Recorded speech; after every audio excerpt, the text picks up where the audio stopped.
अब देखो sine cube x cos square x के यू में आया है ये सवाल। एक तो होता है original method u into v, अब मैजिक से कैसे करेंगे?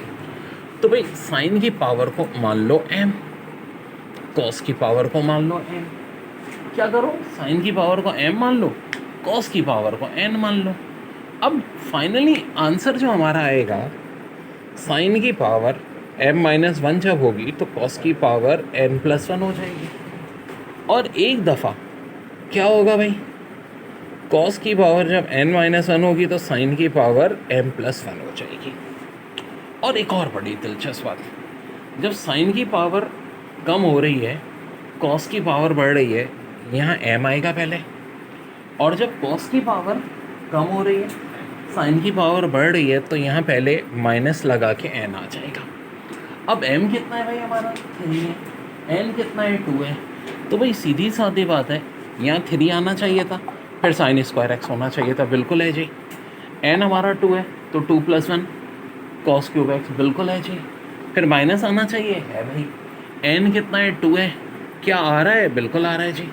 फिर होना चाहिए n-1 यानी कि 2-1 यानी कॉस। फिर होना चाहिए साइन m+1 3+1 यानी कि 4। तो औसम तरीके से हो गया भाई। बड़ा अच्छा सवाल है। y दिया था 5 की पावर x और कह रहे थे इसका डेरिवेटिव तो निकालो सारा। तो यार सिंपल सी बात है, जब भी ऐसा सवाल हो, कोई कांस्टेंट हो और उसके ऊपर डब्बा हो, क्या हो, कांस्टेंट के ऊपर डब्बा, तो इसका डेरिवेटिव जो आएगा, कांस्टेंट का डब्बा तो वैसे ही रहेगा। ln हम किसका लेंगे, कांस्टेंट का, और फिर डब्बे के डेरिवेटिव से मल्टीप्लाई कर देंगे। या डब्बे की जगह x है तो 5 की पावर x, a की जगह 5 है, ln 5। अब आप बोलो सर कि आपने डब्बे यानी x का डेरिवेटिव तो लिया नहीं, लिया है ना, 1 होता है, 1 से कोई फर्क नहीं पड़ा। हाँ, अगर जैसा कि एक बार यहाँ 5x³ दिया हुआ था, तो इसका आंसर क्या आता, 5x³ तो आता ही आता, ln 5 भी आता, फिर x³ का डेरिवेटिव ले लेते जो कि 3x² होता है। यहाँ देखो a की पावर x प्लस b की पावर x डेरिवेटिव, तो ये 7 की पावर x ln 7 प्लस 8 की पावर x ln 8, ये इसका आंसर आ जाएगा। Sine inverse ln x plus cos inverse ln x का डेरिवेटिव किसके इक्वल होगा भाई, 0 के इक्वल होगा। Tan inverse x plus cot inverse x, इसका डेरिवेटिव भी किसके इक्वल होगा, 0 के। अब ये बड़ा है मैं यार, एग्जामिनर का तो दिमाग भाई साजिश का कारखाना है। अब वो ये क्या मक्कारी कर चुका है।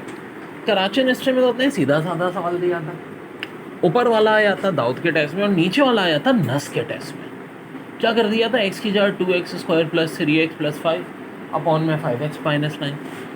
ऐसे ही यहाँ 2x² plus 3x plus 5 upon में 5x माइनस 9। अरे यार कुछ भी लिख दे। देखो क्या दोनों बातें सेम है, बिल्कुल सेम है। इसका मतलब है वही बात है x वाली, और इसका डेरिवेटिव भी क्या होगा, 0 ही तो होगा मेरे प्यारे बच्चों।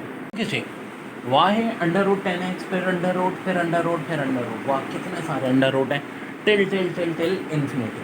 ठीक है चलो, अब देखो इससे बड़ा फ़र्क पड़ता है कि ये क्या चल रहा है। दरमियान में कोई निशान नहीं है तो इसका मतलब निशान किसका है, मल्टीप्लाई का। तो जब मल्टीप्लाई का निशान हो तब तो बड़ी सिंपल सी बात है, फिर 10x है ना, इसका बस डेरिवेटिव देख लो क्या होता है, sec² x होता है, ये इसका आंसर हो जाएगा। और जनाब ऐसे अब ये cos x चल रहा है तो इसका डेरिवेटिव क्या होता है, -sin x होता है, तो इसका आंसर -sin x होता है। हाँ प्लस होता है तो कहानी अलग होती है, फिलहाल हम बात किसकी कर रहे हैं, मल्टीप्लाई मल्टीप्लाई मल्टीप्लाई। जो जैसे एग्जामिनर को पता चला कि भाई इनके टीचर ने ये तरकीब बता दी तो वो तो बाज आता ही नहीं, उसने एक नया सवाल रख दिया कि dy/dx का स्क्वायर प्लस cos² x कितना होगा, जबकि y बराबर किसके, cos रूट।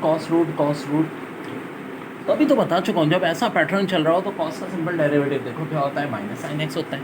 तो dy/dx की तो -sin x आ गया। अब -sin x का स्क्वायर ले लेंगे जो कि sin² x हो जाएगा, और आगे cos² x है। अरे एग्जामिनर पहचान लिया हमने इसका भाई, आंसर आ गया 1। Hence all point where a function changes from an increasing function to a decreasing function is called the point of a dash value। तो भाई ये कौन सी वैल्यू होती है, मैक्सिमम। दोबारा देख लो, बहुत MCQs है, बहुत आई है पेपर में। Point where a function changing from an increasing function to a decreasing function is the called point of maximum function. और फिर है point where a function changes from decreasing function to an increasing function is called the dash point of dash value, तो ये है minimum value. एक बड़ा अहम formula है u, फिर न्यूमिनेटर में a प्लस यू, डिनोमिनेटर में a माइनस यू, ये बराबर होता है a square minus you square plus A you के, अपॉन में डिनोमिनेटर में a प्लस यू और a माइनस यू की पावर 3/2। अब इस फार्मूले पे बहुत सवाल आए पेपर में, जैसे कि एक बार सवाल ये दिया था, देखो u की जगह x दे दिया, ठीक है, a की जगह 3 एक कांस्टेंट नंबर दे दिया इन्होंने।